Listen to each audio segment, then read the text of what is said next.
Jai Hind, one and all. The last topic that we have studied is dimensional formulae.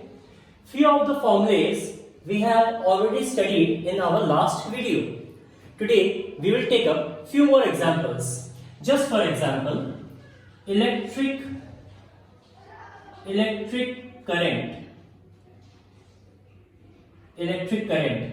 For electric current, we know that this is the fundamental quantity. Electric current is the fundamental quantity. So what we should write? The dimensional formula for this is MLT power 0 power 0 power 0 A. A is the ampere. So A to the power 1. A to the power 1. This is the dimensional formula of electric current. So by using this formula, this fundamental quantity, we are going to derive some other physical quantities known as derived quantities.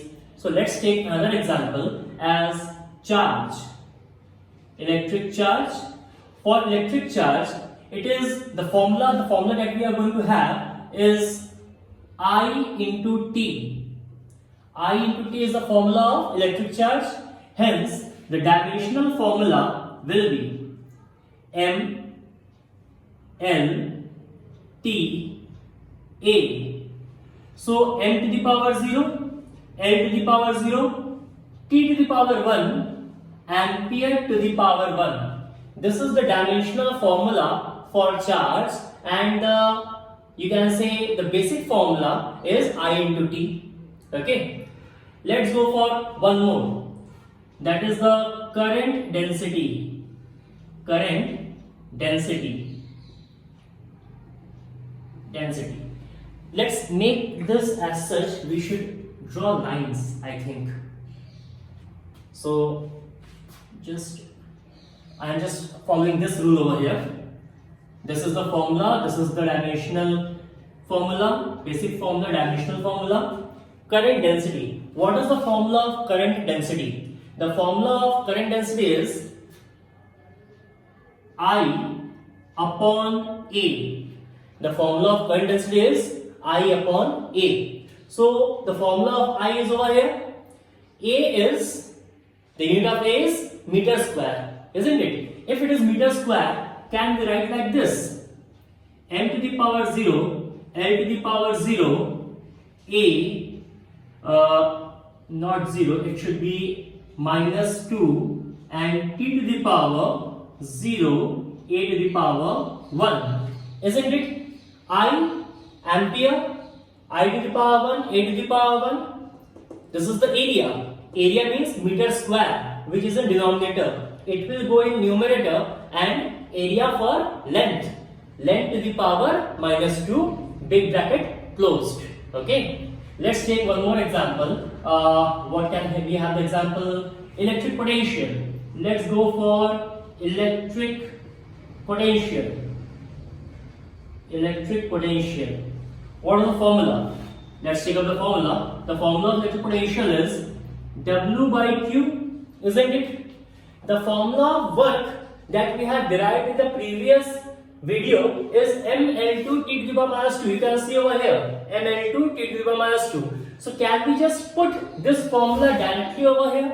Yes, we can do it. So what is the formula? mL2 T to the power minus 2, big bracket closed, upon, for charge we have already derived over here, that is M to the power 0, L to the power 0, T to the power 1, A to the power 1. Obviously, when it comes in numerator, the final value will be n to the power 1, okay, L to the power 2, T to the power minus 3, and A to the power minus 1, isn't it? Minus 2, it will come in numerator, minus 1, minus 2, minus 1, minus 3, A to the power 1, it will come in numerator, A to the power minus 1. Hopefully, I am very much clear. Let's take one more example. The next example that we are going to take is, let's do it for resistance. Hopefully, you all know about resistance in class 10th, you have studied about resistance in a brief manner in Ohm's law. You know the Ohm's law very well, hopefully. So let's go for resistance. What is the formula of resistance? Resistance. Is it clear? Visible? Okay. The formula of resistance will be V equals to IR, isn't it? So V upon I will be equals to R. V upon I will be equals to R. For electric potential, we have already seen this formula. For electric potential, we have seen this formula. We are just going to use this formula over here, this dimensional quantity over here, and we got the formula of electric current as a to the power 1. Just put it over there. So the value will be n to the power 1, as you can see, L to the power 0, L to the power 0, T to the power minus 3 and A to the power minus 1 upon ampere. Isn't it? So it will just go in numerator. So the final answer will be n to the power 1, n to the power 2, t to the power minus 3 and a to the power minus 2, as it is to the power 1. So denominator a to the power 1, it will go in numerator as a variable, minus 1, minus 2. So hopefully these 5 examples, 1, 2, 3, 4 and 5 examples, it is very much clear to you. In the similar manner, we can go for many more derived quantities if you know the formula correctly and if you can apply the fundamental quantities to find the derived quantities. Am I clear? So let's take up the next topic, that is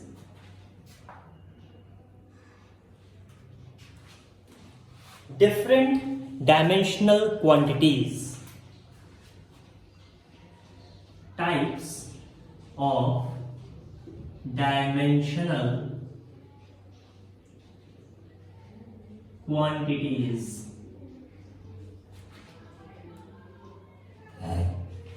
Am I clear? This is the next topic that we are going to take, types of dimensional quantities. One more thing I would like to share. If you see your NCERT appendix, in the last page you will find the appendix. In appendix, there is one appendix related to this dimensional formula. There is one appendix related to this dimensional formula. You have to learn first 50 dimensional formulas. Am I clear? You have to learn first 50 dimensional formulas. Let me give you the homework. So here is your homework.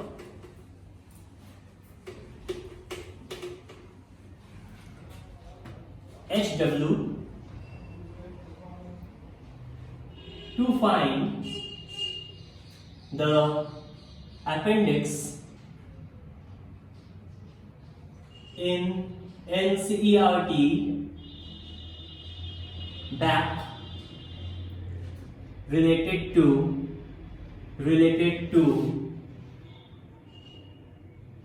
dimensional formulae